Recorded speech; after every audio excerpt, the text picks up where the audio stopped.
जो ये ट्रेंड है ये किसने चलाया? क्या ये अहीरों ने चलाया, यादवों ने चलाया क्या, या इसके पीछे कोई और? कि वो यादवों का ट्रेंड नहीं था, वो अहीरों ने नहीं चलाया था, वो बीजेपी आईटी सेल ने चलाया था। और जिसमें पांडे, मिश्रा और आपके जो कितने ही मतलब जो ब्राह्मण समाज के जो लोग हैं, जो आईटी सेल के उनके तनखैया कीड़े हैं, उनकी तरफ से वो चलाया गया ट्रेंड था। उसमें कुछ राजपूत भी, और उसके बाद में उसमें बीजेपी के आईटी सेल से जुड़े हुए कई जो अहीर समाज के, यादव समाज के जो लोग हैं वो भी उसमें शामिल हुए। और इसके अलावा भी कुछ और जो लोग जो जाति के नाम से जुड़ जाते हैं वो भी उसमें यादव समाज के लोग शामिल हो गए। तो नीरज पटेल जी ने बहुत तरीके से समझाया कि भाई अगर ये ट्रेंड करना है तो ये ट्रेंड अहीर जो आपकी रेजिमेंट हो, ये इस समय पर ट्रेंड कैसे कराएगा, क्योंकि अहीर तो करा नहीं सकते, यादव तो करा नहीं सकते, उनकी इतनी बड़ी ताकत नहीं है जो ये ट्रेंड करा सके, तो कौन करेगा? देख के पता लगा कि उसके पीछे वही बीजेपी। तो ऐसे समय में क्यों कराया गया? ऐसे समय में क्यों कराया गया? जिस समय हालात बुरे हैं वो इसलिए कराया गया, नंबर एक, जहां तक मैं समझता हूं, एक, क्योंकि बीजेपी ऑलरेडी बिहार में चुनाव प्रचार शुरू कर चुकी है, बिहार के चुनाव में पूरी तरह से घुस चुकी है, लग चुकी है। और वो अमित शाह की 72,000 एलईडी वाली जो उसकी वर्चुअल जो रैली थी, उससे आपको पता है, जिसमें लगभग 150 करोड़ रुपया खर्च किया गया। और बिहार में यादव समाज की संख्या बहुत बड़ी है, यादव समाज एक निर्णायक फैक्टर है। तो उस यादव समाज को टारगेट करके, और उस यादव समाज को टारगेट करके जो बहुजन की, एससी एसटी ओबीसी की और माइनॉरिटी की जो एक इकट्ठा ताकत हो रही है, जो लगातार ये इकट्ठे हो रहे हैं, उस ताकत को बिखेरने के लिए, उस ताकत को तोड़ने के लिए ये सारे काम किए गए। और ऐसे ही समय में क्यों किए गए? एक और कारण, जिस समय देश पूरी तरह से कोरोना महामारी की भयानक चपेट में है। और इसका अंदाजा आप इसी तरह से लगा सकते हैं साथियों, अभी 3 दिन पहले स्वराज एक्सप्रेस पे जो एक डिबेट चल रही थी, उस डिबेट में डॉक्टर के अग्रवाल हैं, बहुत ही रिनाउंड डॉक्टर हैं, बहुत मशहूर डॉक्टर हैं, उन्होंने ये कहा कि कोरोना महामारी का, कोरोना बीमारी का कम्युनिटी स्प्रेड हो चुका है, कम्युनिटी ट्रांसमिशन हो चुका है। और इस समय अगर देखा जाए तो दिल्ली की कम से कम 25 से 20 से 30% आबादी जो है उसकी चपेट में है। और 20 से 30% आबादी का मतलब यह है कि दिल्ली की आबादी 2 करोड़ है, तो तकरीबन 50 से 60 लाख लोग ऑलरेडी दिल्ली में कोरोना से प्रभावित हैं। और ये इस बात से भी समझा जा सकता है कि जब सरकार टेस्ट नहीं कर रही है, टेस्ट से दूर भाग रही है, उस सब के बावजूद भी अब हर दिन 2000 से ज्यादा जो कोरोना पॉजिटिव निकल रहे हैं। इसको और एक उदाहरण से समझा जा सकता है कि जब गुजरात हाई कोर्ट ने इसका संज्ञान लिया, अहमदाबाद का जो सिविल हॉस्पिटल है उसके विषय में एक डॉक्टर ने जो अपनी रिपोर्ट भेजी सीक्रेटली, और उसके बाद जो गवर्नमेंट को नोटिस दिया, और गुजरात गवर्नमेंट की तरफ से एक IAS ऑफिसर जो प्रिंसिपल सेक्रेटरी शायद, उन्होंने आके कहा कि अगर हम सारे टेस्ट कर लेंगे तो 70% लोग संक्रमित पाए जाएंगे कोरोना से। तो आप इस बात का अंदाजा लगा सकते हैं कि कितनी भयानक स्थिति इस समय कोरोना की है उस समय। और एक और चीज आप देखिए कि अभी एक बड़ी जबरदस्त न्यूज है 4-5 दिन से, कि दिल्ली के जो एमसीडी के ऑफिस है, और दिल्ली की एमसीडी पर कब्जा किसका है? बीजेपी का कब्जा है दिल्ली की एमसीडी पर। और उस एमसीडी में हिंदुराव हॉस्पिटल है, कस्तूरबा गांधी हॉस्पिटल है। डॉक्टर्स को पिछले 3 महीने से लेकर 5 महीने तक की डॉक्टर्स को, नर्सेस को, पैरामेडिकल स्टाफ को, सुरक्षा कर्मियों को, किसी को भी तनख्वाह नहीं मिली है। वो बिना तनख्वाह के काम कर रहे हैं। और हर हॉस्पिटल में डॉक्टर्स, नर्स और सफाई कर्मी जो हैं संक्रमित हो रहे हैं। तो आप उनके परिवार की सोचिए कि एक तो पैसा नहीं है, दूसरा परिवार के संक्रमित होने का खतरा है। उन हालात में जिस समय सबसे ज्यादा लड़ना चाहिए कोरोना महामारी से, उस समय अहीर रेजिमेंट को ट्रेंड कराया जा रहा है ट्विटर पे। 4 लाख से ज्यादा हो गए, यूं इसे 5 लाख करना है। हालांकि मैं मानता हूं कि बीजेपी आईटी सेल के जो तनखैया कीड़े हैं, ये 4 लाख 5 लाख कुछ भी करा लें, इनके उससे कुछ होने वाला नहीं है। लेकिन ये समाज को भ्रमित करने का काम जरूर करते हैं, उसमें जरूर ये थोड़ा बहुत सफल हो जाते हैं। तो हमें इस बात को ध्यान रखना है, क्योंकि बीजेपी आईटी सेल का मकसद ही केवल यह है कि झूठ फैलाना, और इस झूठ को फैला के जो बहुजन की एकता है, एससी, एसटी, ओबीसी, माइनॉरिटी, इनकी जो एकता लगातार बनती चली जा रही है, मजबूत होती चली जा रही है, इसको खत्म करना, इसको तोड़ना, इसको बिखेरना, यही एकमात्र उनका उद्देश्य है। तो हमें इस चाल से काम संभल के रहना है, इस चाल में नहीं फंसना है। लेकिन बावजूद इसके भी कुछ लोग जो है उसमें फंस जाते हैं। उसमें यह भी आया कि कुछ साथी जो हैं उन्होंने कहा कि चमार रेजिमेंट बनानी चाहिए। देखिए, मिस्टर नीरज पटेल ने बताया, मैं भी आपको एक एडवोकेट के नाते आपको बताना चाहता हूं कि जो भी इस समय भारतीय सेना में जाति के नाम पर रेजिमेंट हैं, आने वाले समय में वो भी खत्म होंगी। लेकिन सुप्रीम कोर्ट ने ऑलरेडी जाति के नाम पर रेजिमेंट बनाने पर रोक लगा दी है, ऑलरेडी रोक लगा दी है। और इसके अलावा आप इस बात को ध्यान रखें कि अगर जाति के नाम पर आप रेजिमेंट बनाने की बात कहो कि आप उसी बीजेपी, आरएसएस के एजेंडा, इसी ब्राह्मणवादी एजेंडे में फंस कर रह जाओगे। वो चाहते हैं कि जातियां जिंदा रहें, वो चाहते हैं कि धर्म के नाम पर तुम बटे रहो, वो चाहते हैं कि तुम किसी हालत में इकट्ठे ना हो पाओ। और अगर इसमें वो कामयाब हुए तो तुम कुछ भी कर लेना, तुम किसी हालत में अपने दुखों से मुक्ति नहीं पा सकते, अपने समाज का भला नहीं कर सकते, अपने समाज की तरक्की का कोई भी रास्ता तुम्हें मिल नहीं पाएगा जब तक इन जातियों में हम बटे रहेंगे, इन जातियों को सीने से लगाए रहेंगे, इनको सर पे लगाए रखें। हमें इन जातियों को तोड़ना है साथियों। तो इसलिए मेरा भी जाट अब चमार या एससी, एसटी, ओबीसी, ये जितने भी समाज के लोग हैं, मेरा एक निवेदन है साथियों, जितना भी हो सके इस जाति व्यवस्था को कमजोर करो। और ब्राह्मणवादी समाज के लोग या ब्राह्मणवादी समाज के समर्थक लोग या ब्राह्मणवाद के समर्थक लोग किसी हालत में नहीं चाहेंगे कि जाति व्यवस्था खत्म हो, किसी हालत में नहीं चाहेंगे साथियों। वो चाहते हैं कि ये बनी रहे। लेकिन आपको मैं यहां एक छोटी सी बात बताना जरूरी समझता हूं साथियों। उन्होंने, नीरज पटेल ने भी इसकी तरफ इशारा किया था, पर मैं आपको थोड़ा सा खुल के इसको समझाना चाहता हूं साथियों। ब्राह्मणवाद ने इस देश में लोगों को 4 वर्णों में बांटा, और वो 4 वर्ण आप जानते हैं, ब्राह्मण, क्षत्रिय, वैश्य और शूद्र। और ये एक ऐसी मंजिल है, एक ऐसी बिल्डिंग की तरह है कि जो जहां जिस जगह बैठा है वो वहीं बैठा है, ना ऊपर आ सकता ना नीचे जा सकता, कहीं ऊपर आने जाने का कोई रास्ता नहीं है, सारे रास्ते बंद हैं। अब आप थोड़ा सा सोच के देखिए साथियों, ब्राह्मण समाज क्या है? एक वर्ण है। ब्राह्मणों के अंदर अपनी जातियां नहीं हैं। ब्राह्मण समाज के लोग चाहे देश के किसी भी कोने में है, किसी राज्य में हो, कहीं भी हो, वो ब्राह्मण हैं।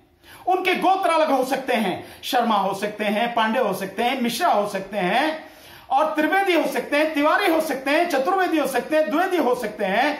लेकिन साथियों, वो एक वर्ग है, वो जातियां नहीं है। इस बात को समझना बहुत जरूरी है। हालांकि कुछ लोग इस बात को काटने की कोशिश करेंगे, लेकिन सच्चाई वो नहीं है। ऐतिहासिक सच्चाई यह है, इसको समझना जरूरी है कि ये एक वर्ण है, वर्ण, वर्ग नहीं, वर्ण। वही वर्णवादी व्यवस्था जो है तो एक वर्ण है। इसी तरह से क्षत्रिय समाज भी एक वर्ण है। उस क्षत्रिय समाज में आपको कहीं सोलंकी मिल जाएंगे, कहीं चौहान मिल जाएंगे, कहीं राणा मिल जाएंगे, कहीं आपको जो है सिसोदिया मिल जाएंगे, और कहीं आपको भदावर, मतलब अलग अलग ये गोत्र मिल जाएंगे। लेकिन पूरे देश में वो एक वर्ण है, जाति नहीं है साथियों। आप उन्हें राजपूत कह लें, आप उन्हें क्षत्रिय कह लें, जो ठीक समझे वो कह लें, लेकिन सच्चाई यह है कि वो एक वर्ण है साथियों। वर्ण, इसको समझना जरूरी है। कई साथी समझते नहीं इस बात को, वो वर्ण है। दूसरा, अब आ जाइए आप वैश्य यानी बनिया समाज। अगर मोटे शब्दों में समझने के लिए समझे तो वैश्य समाज के जो लोग हैं, चाहे वो गुप्ता लिखें, चाहे अग्रवाल लिखें, चाहे बंसल लिखें, चाहे कंसल लिखें, जो भी लिखें, लेकिन ये गोत्र हैं, ये जातियां नहीं हैं, और वो जातियों में बटे हुए नहीं हैं। पूरे देश में वो एक वर्ण है, पूरे देश में वो एक वर्ण है साथियों, वर्ण। लेकिन अब इससे नीचे आप आ जाइए। अब एक मिनट समझे कि ये जो तीनों ऊपर के मैंने वर्ण बताए आपको, ये तीनों वर्ण हैं, ये तीनों वर्ण हैं। और गांधी जी ने भी इस बात को वर्ण व्यवस्था का समर्थन किया था, वेदों का समर्थन किया था। इसलिए बाबा साहब के विचार उनसे कभी मिलते नहीं हैं। तो वर्ण व्यवस्था का समर्थन करने का मतलब यह है कि आप ऊंच नीच की भावना का समर्थन करते हैं, आप देश में लोगों के बीच में जो बिखराव है, जो आपसी नफरत है, घृणा है, उसको आप बढ़ावा दे रहे हैं। तो ये वर्ण है। तो ऊपर के तीनों क्या है? वर्ण। अब चौथा वर्ण क्या है? शूद्र।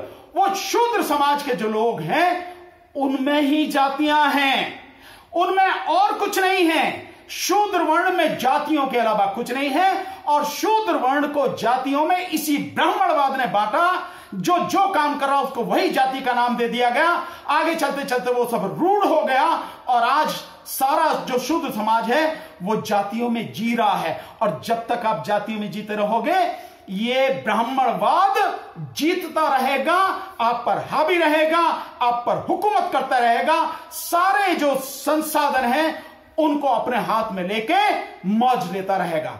इसी बात को हमें समझना है। तो जातियां किस में हैं? जातियां हैं शूद्र समाज में। और कितनी जातियां हैं साथियों? 6743 जातियों में यह शूद्र समाज बटा हुआ है। और शूद्र समाज आज की तारीख में क्या है?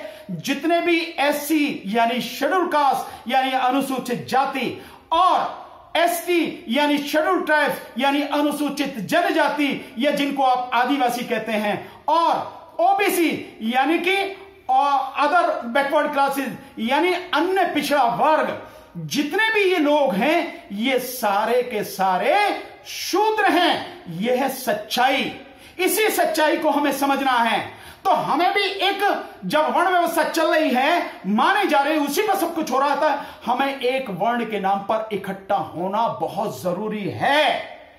हम शूद्र वर्ण के नाम पर ही इकट्ठे हों और मिलकर अपने बीच की ये जो जातियों की दीवारें हैं इनको खत्म करें। मैं मानता हूं कठिन है, लेकिन यह असंभव नहीं है साथियों, हमें इनको खत्म करना ही पड़ेगा। और एक बात और मैं आपसे कहना चाहूंगा, अगर हम इन्हें मान लेते हैं कि हमें इन्हें खत्म करने में भी हमें बहुत समय लगता है, तो हाल फिलहाल का समय एक काम तो हम कर सकते हैं साथियों, कि जो हमारे पूरे इस शूद्र समाज के लिए यानी एससी, एसटी, ओबीसी और माइनॉरिटी के लिए जो समाज के हित की बात है, हम कम से कम उसी पे इकट्ठा हो जाएं। और भी कुछ नहीं है तो हम कम से कम समाज के सवाल पर, उसकी बेहतरी के सवाल पर, उसकी सुरक्षा के सवाल पर, उसकी तरक्की के सवाल पर इकट्ठे हो जाएं।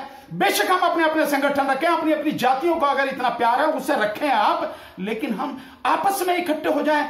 समाज के सवाल पर तो इकट्ठे हो जाएं, चाहे कुर्मी हो, चाहे यादव हो, चाहे गुजर हो, चाहे जो है आपके कश्यप हो, चाहे आपके जो कुशवाहा हो, चाहे मौर्य हो, चाहे धोबी हो, चाहे खटीक हो, चाहे नाई हो, चाहे जाटव हो, चाहे चमार हो, चाहे वाल्मीकि हो, कोई भी क्यों ना हो, सारे के सारे हम सब एक कम से कम समाज के आधार पर इकट्ठे हो जाएं। रखे रहिए आप अपने, अब जैसे वो इकट्ठे अपने जो है आप रखे रहिए जातियों को, संगठनों को, पार्टियों को, लेकिन समाज के हित पर तो इकट्ठे हो जाइए। ये बात आप उनसे भी सीख सकते हैं, उन दुश्मनों से सीख सकते हैं, जो उस ब्राह्मणवाद से सीख सकते हैं जिसने आपका बेड़ा गर्क कर दिया।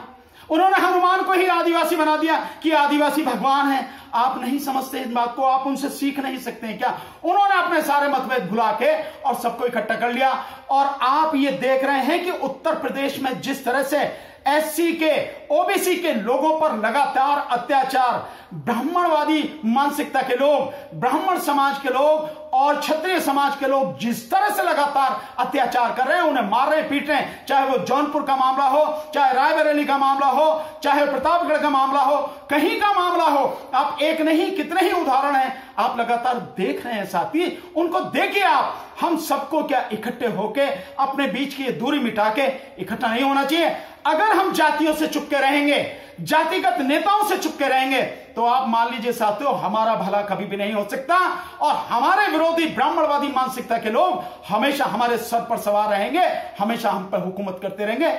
हमें समझना है, उन्हें नहीं समझना साथियों।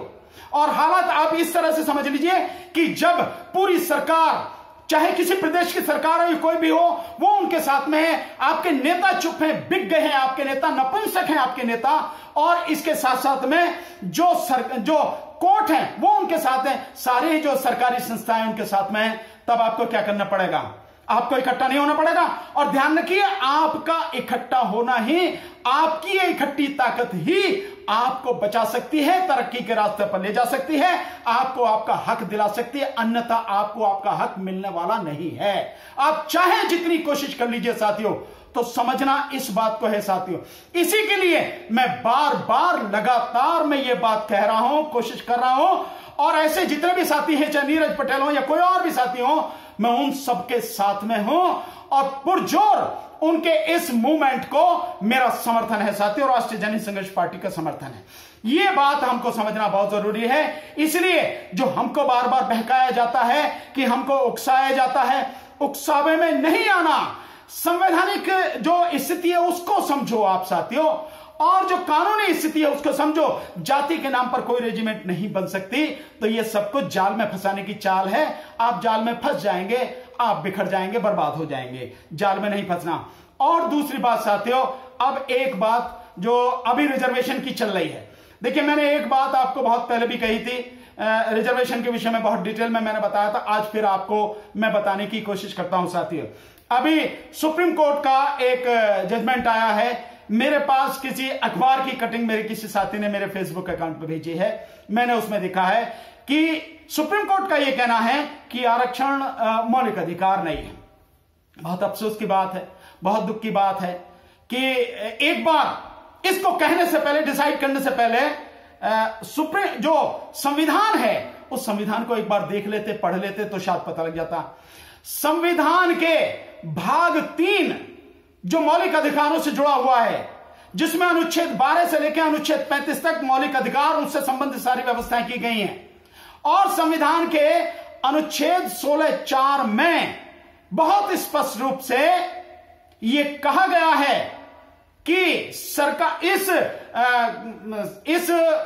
भाग के में किसी बात के होते हुए भी सरकार जो बैकवर्ड समाज है, उस बैकवर्ड समाज के लिए सर्विसों में, चाहे वो उसमें अपॉइंटमेंट में हो चाहे पोस्ट में हो, रिजर्वेशन कर सकती है अगर सरकार की नजर में इन समाजों का समुचित प्रतिनिधित्व नहीं है, तो वो कर सकती है, रिजर्वेशन कर सकती है साथियों।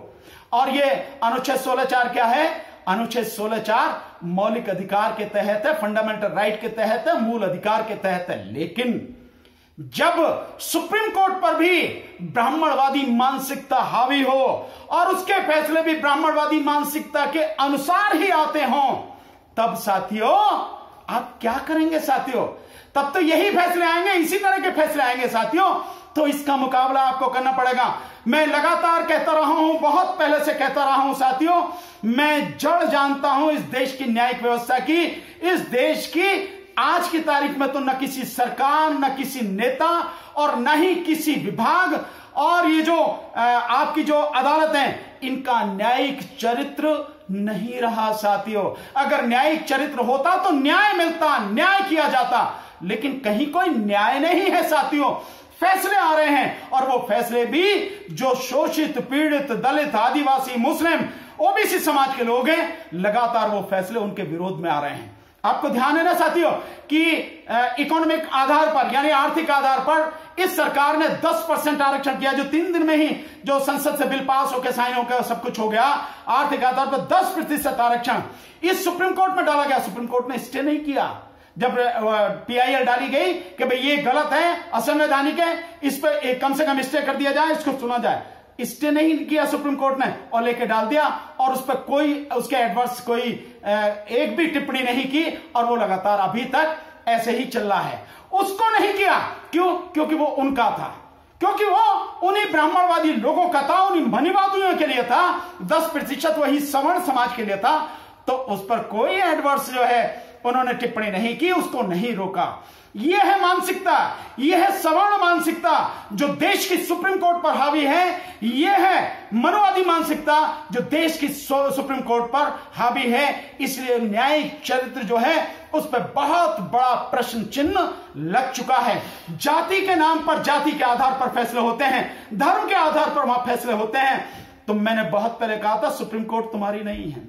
सुप्रीम कोर्ट किसी हालत में इस देश के SC, ST, OBC, माइनॉरिटी किसी की नहीं है। सुप्रीम कोर्ट उसी ब्राह्मणवादी मानसिकता का एक घर बन चुकी है, उसी के तहत फैसले आते हैं। आपको ध्यान है ना साथियों, प्रवासी मजदूरों की इतनी बुरी हालत, कौन है? अपने ही देश में लोग प्रवासी कहलाए, अपने ही देश के जो मजदूर हैं प्रवासी कहलाए। सड़क पे पुलिस ने मारा, भूखे मरे वो, प्यासे मरे वो, रेल के नीचे कटके मरे वो, बसों के नीचे आके मरे वो, ट्रक के नीचे दब के मरे वो, हर तरह से मरे वो, भूख और प्यास से मर गए वो लोग। लेकिन उनके लिए भी सुनने को सुप्रीम कोर्ट के पास समय नहीं था। और जब कई हाई कोर्टों ने प्रवासी मजदूरों के हक में फैसले दिए और सरकारों को लताड़ा, तब अपनी नाक बचाने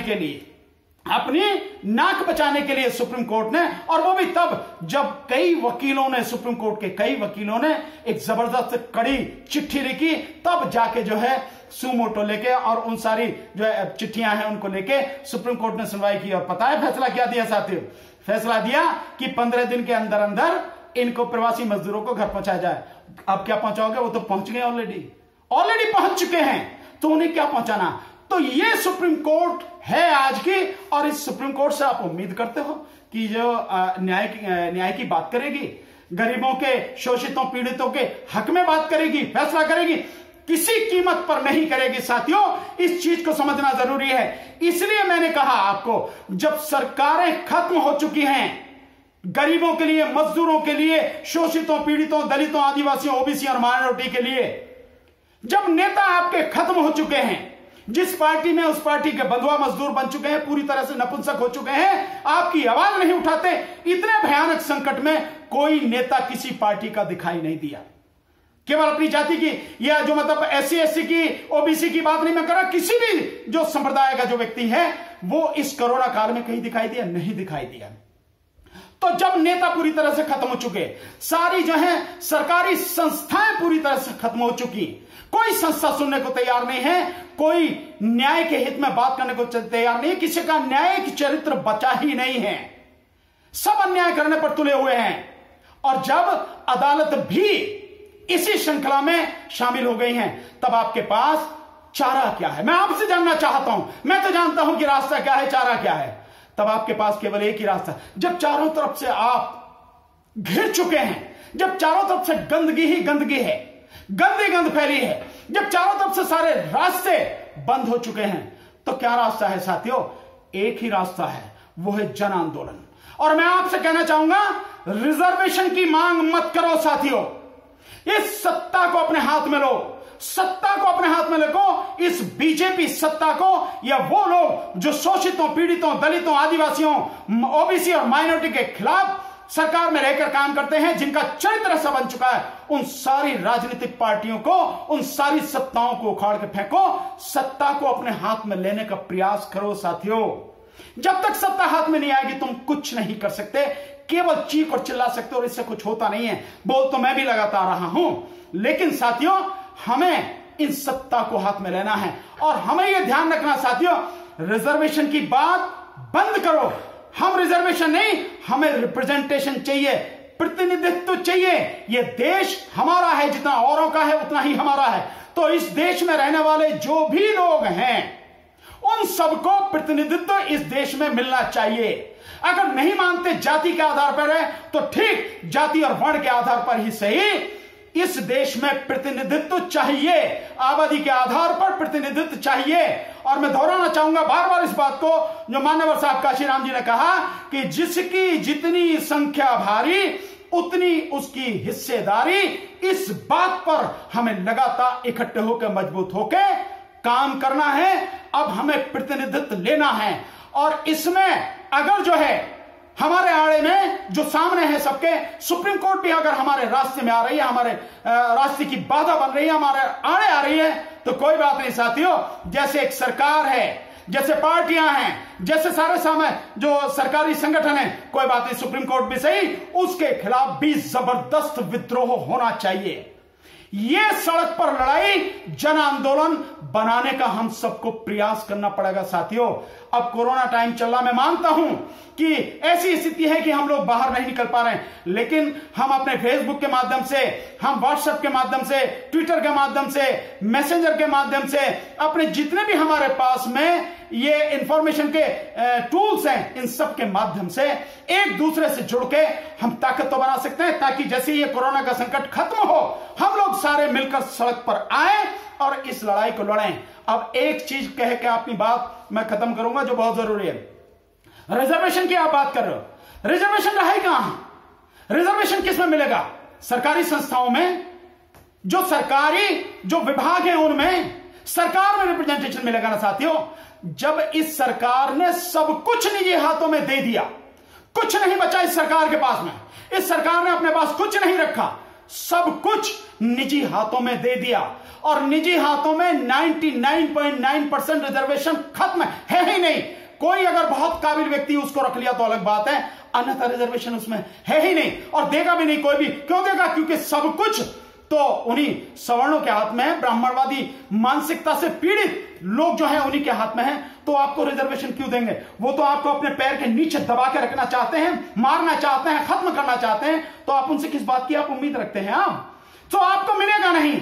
तो और वो उसी स्थिति में भी नहीं मानेगा। मैं आपको एक चीज बताना चाहता हूं, जिस समय कांग्रेस की सरकार थी और रामविलास पासवान कांग्रेस की सरकार में मंत्री थे, उस समय एक बिल ड्राफ्ट करके सुप्रीम कोर्ट के रिटायर्ड जजेस और कई और जजेस ने मिलकर और वकीलों ने मिलकर एक बिल ड्राफ्ट करके दिया था पासवान जी को। उन लोगों से कहा था कि आप इस बिल को लाइए ताकि प्राइवेट सेक्टर में भी रिजर्वेशन हो सके। और बिल में एक बहुत बढ़िया बात थी कि अगर कोई भी प्राइवेट संस्था किसी भी जगह से कोई लोन लेती है, कोई कर्जा लेती है और अपना जो फैक्ट्री है या कोई भी काम शुरू करती है, और उसमें संस्था में एक रुपया भी अगर पब्लिक का पैसा इन्वेस्टमेंट है, लगा है, 1 रुपया भी, तो उसकी ये बाध्यता होगी कि उसमें रिजर्वेशन लागू हो, नहीं तो अपने दम पे करे। ये बिल था, ये बिल ना उसमें आ सका, ना पास हुआ, और सब वहीं की वहीं खत्म हो गया।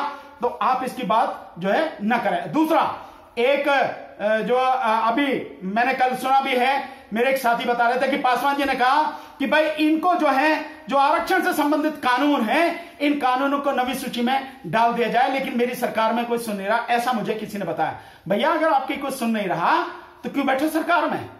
क्या लालच है आपको? क्या आपकी मजबूरी है? किस बात के लिए आप सरकार में टिके हुए हो? आप तो बड़े जो हैं समाज के हितैषी बोलते हैं। ध्यान है आपको 91 में आपका एक कैलेंडर निकला था जिसमें लिखा था नीचे धरती ऊपर आसमान, पासवान ही पासवान। और उसी में जब आपकी 14 अप्रैल की रैली बोट क्लब पर हुई 91 में, तब एक कैलेंडर आपने निकाला, एक बच्चा था और उसमें एक मोमबत्ती ले रखी थी हाथ में, और उस पर लिखा हुआ था कि मैं उस घर में दिया जलाने चला हूं जिस घर में सदियों से अंधेरा है। भूल गए उस घर को, उस दिए को, उस अंधेरे को? क्यों चुपके हुए हो?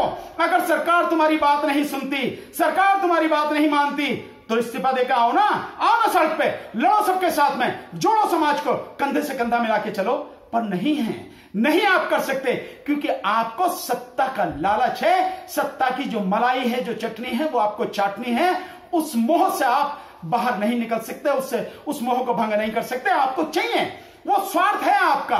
तो ये कहना बंद करो, ये जो मगरमच्छ के आंसू, ये बहाना बंद करो। हम जानते हैं कि ये सब बिल्कुल घड़ियाली आंसू हैं, कोई होने वाला नहीं, कुछ हमें मिलने वाला नहीं।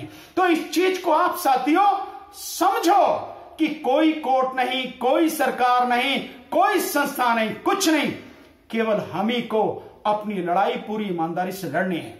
इसलिए मैं आपसे कहूंगा कि ये रिजर्वेशन की बात, रिजर्वेशन नहीं रिप्रेजेंटेशन, और अपने बीच के मतभेद भुला के, हम कुर्मी हैं, हम जाटव हैं, हम चमार हैं, हम यादव हैं, हम गुजर हैं, हम नाई हैं, हम खटीक हैं, हम धोबी हैं, हम चौपासी हैं, हम कुशवाहा हैं, हम कश्यप हैं, मौर्य, हटाओ इन सारी चीजों को, इन सबको अलग करके सबको इकट्ठा करो, और समाज के हित में हम सब इकट्ठे होकर, जो समाज के हित की बात है उसके लिए इकट्ठे होकर लड़ें साथियों, तभी बच पाएंगे, नहीं तो कोई बचेगा नहीं। और अपने समाज को, अपनी आने वाली पीढ़ी को अपनी आंखों के सामने बर्बाद होता हुआ देखेंगे।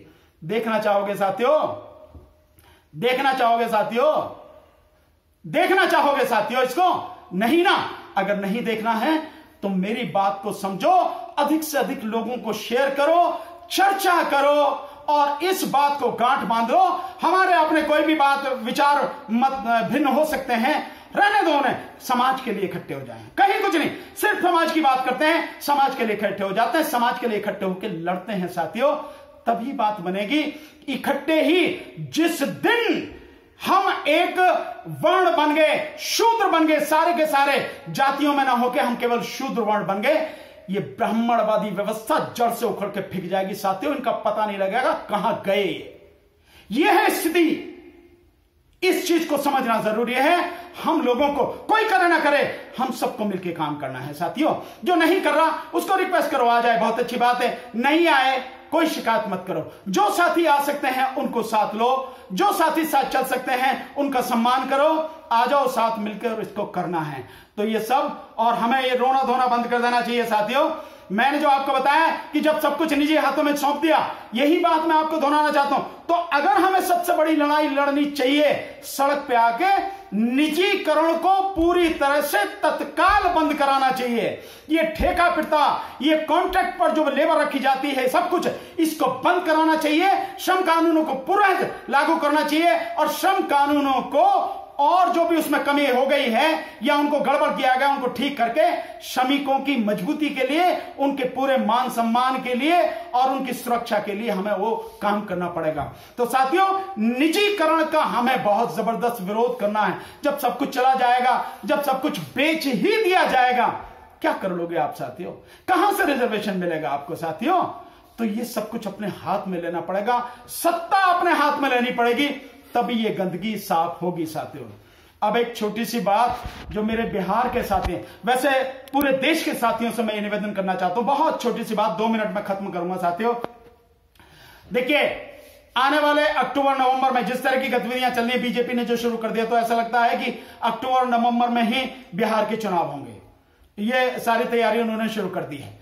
और अगर नहीं होते हैं तो एक अलग बात है, पर अगर अक्टूबर नवंबर बिहार के चुनाव होते हैं, फिर अगले साल मई में पश्चिम बंगाल में चुनाव है और असम में चुनाव है साथियों, और उसमें भी तमिलनाडु में भी चुनाव है साथियों।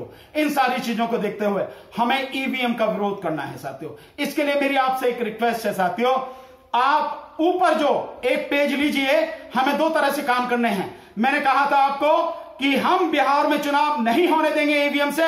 अगर ईवीएम से होगा और हमें एक्सट्रीम स्टेप उठाना पड़ा, उठाएंगे, हम ईवीएम को तोड़वाएंगे साथियों। और अब के चाहे जो हो जाए, चाहे हमें जेल जाना पड़े, चाहे हमें गोली मार दी जाए, चाहे हम फांसी पर चढ़ा दिया जाए, बिहार में हम ईवीएम से चुनाव होने नहीं देंगे, हम तोड़वा देंगे ईवीएम को। मेरी इलेक्शन कमीशन को चेतावनी, इस बात को समझे, सरकार को भी इस बात की चेतावनी, इस बात को समझे, गंभीरता से ले, इसे मजाक न समझे। मैं जानता हूं, हो सकता है आप मुझे भी यूएपीए में फंसा दो, यूएपीए कानून के अंतर्गत मुझे भी फंसा दो, कोई दिक्कत नहीं है, ये तो होना ही है, जेल तो जाना ही है, मरना तो है ही है, उस बात से क्या डरना है। लेकिन साथियों, हमें जो करना है, इस बात को हमें ध्यान रखना है। मेरी एक रिक्वेस्ट है कि उस स्थिति से पहले हम सारे लोग एक काम करें, हम एक सिग्नेचर कैंपेन चलाएं साथियों। उसमें ऊपर लिखें ईवीएम हटाओ, बैलेट पेपर लाओ, ये हेडिंग हर पेज पे लिखें। और नीचे जो भी साथी हैं वो अपनी पार्टी या अपने संगठन का वो नाम लिखें, या अपना व्यक्तिगत ही है तो वो नाम लिखें, बिल्कुल सबसे नीचे लाइन में एक ही उसमें उसका नाम लिखें साथियों, अपने संगठन का, पार्टी का, या जिस तरह से भी अपना व्यक्तिगत नाम वो लिखें। और ऊपर हेडिंग हो ईवीएम हटाओ, बैलेट पेपर लाओ। और इसके बाद में ये सिग्नेचर कैंपेन चलाएं कि लोगों से, जो भी लोग हों उनका नाम लिखो और उनकी विधानसभा का नाम लिखो और उनके सिग्नेचर, नाम, विधानसभा का नाम और सिग्नेचर, नाम, विधानसभा का नाम, उनके सिग्नेचर। ये सारी की सारी कैंपेन साथियों जितना भी हो सकता है मैक्सिमम इस कैंपेन को हमें चलाना है। मेरे बिहार के जो साथी सुन रहे हैं, मैं उन सबसे निवेदन करता हूं साथियों, इस वीडियो को लगातार शेयर करो। बिहार में जितने भी साथी हैं उन तक, उत्तर प्रदेश के साथियों से भी मेरा पूरा निवेदन है, मेरा पंजाब के साथियों से निवेदन है, मेरा पश्चिम बंगाल के साथियों से निवेदन है, मध्य प्रदेश के साथियों से निवेदन है, कर्नाटक के मेरे साथी जो उनसे निवेदन है, राजस्थान के जो मेरे साथी हैं उन सबसे निवेदन है साथियों। और इसके अलावा जहां भी प्रदेश में भिन्न भिन्न जगह, दिल्ली के जो साथी हैं उनसे निवेदन साथियों, ये लिख के ईवीएम हटाओ, बैलेट पेपर लाओ, और ज्यादा एक शब्द लगना चाहो देश बचाओ, बस ये लिख के नीचे अपने संगठन पार्टी का नाम लिखो और सिग्नेचर कराओ साथियों। नाम, विधानसभा का नाम और सिग्नेचर, नाम, विधानसभा का नाम, सिग्नेचर। जितने भी मैक्सिमम सिग्नेचर हम कराने में कामयाब हो जाए साथियों, जितने भी पूरे देश से हम वो लेके इस चुनाव से, बिहार चुनाव से पहले हम वो सारी की सारी चीज इकट्ठी करके, मैं जानता हूं चाहे कुछ भी नहीं होगा, फिर भी राष्ट्रपति को और इलेक्शन कमीशन को और सरकार को हम वो देना चाहते हैं। और अब उसके बाद भी अगर नहीं होगा तो हम ईवीएम तोड़ने का हमने कह ही दिया कि चाहे जो भी हो ईवीएम तोड़नी पड़े, हम ईवीएम तोड़ेंगे साथियों। तो उस बात के लिए यह बात कि हमने पहले ही कहा था कि हम आपसे निवेदन कर रहे हैं, लोगों की बात सुनो। लोग नहीं चाहते, ईवीएम से चुनाव नहीं चाहते साथियों। इसलिए जौनपुर की जो बात कर रहे हैं साथियों, मैंने जौनपुर के ऊपर, जौनपुर में दलितों पर जो अत्याचार हुआ है, मैंने उसके ऊपर बोला है, उनके घर जो फूंक दिए गए हैं। आप मेरा DS4 जो YouTube चैनल है उस पर जाके देखिए, मैंने बहुत डिटेल में बोला है साथियों। और वो उन्होंने DS4 जो YouTube चैनल है उन्होंने उस पर डाल भी दिया है, आप देखिए, मैंने पूरी डिटेल में उस पर बात कही है। मैं अब यहां कहना उसे ठीक नहीं समझता, वो सब बात मैं ऑलरेडी कह चुका हूं। और ये मैं कह चुका हूं, दलितों पर, ओबीसीज पर, माइनॉरिटीज पर लगातार अत्याचार हो रहे हैं, मिलके ही हम इसको इकट्ठा कर सकेंगे। तो जो मैंने बात कही ईवीएम के विषय में, इसे समझो साथियों, सिग्नेचर कैंपेन चलाओ और इसके बाद इसको हटाने के लिए जो भी हो सकेगा हम वो करेंगे साथियों। बाकी बात बाद में करूंगा, आपसे जो है लगातार संपर्क में रहूंगा। कुछ और बातें हैं, कुछ रणनीति बनाई है, वो भी आपसे शेयर करूंगा साथियों। बहुत बहुत शुक्रिया, आपने मेरी बात इतने ध्यान से सुनी है, मुझे उम्मीद है आपने शेयर करी है, आप लगातार साथ हैं, मेरा हौसला बढ़ाते हैं, मेरी मजबूती आपकी वजह से है साथियों। मैं आपका हृदय से आभारी हूं साथियों। सभी को बहुत बहुत धन्यवाद। जय भीम, नमो बुद्धाय।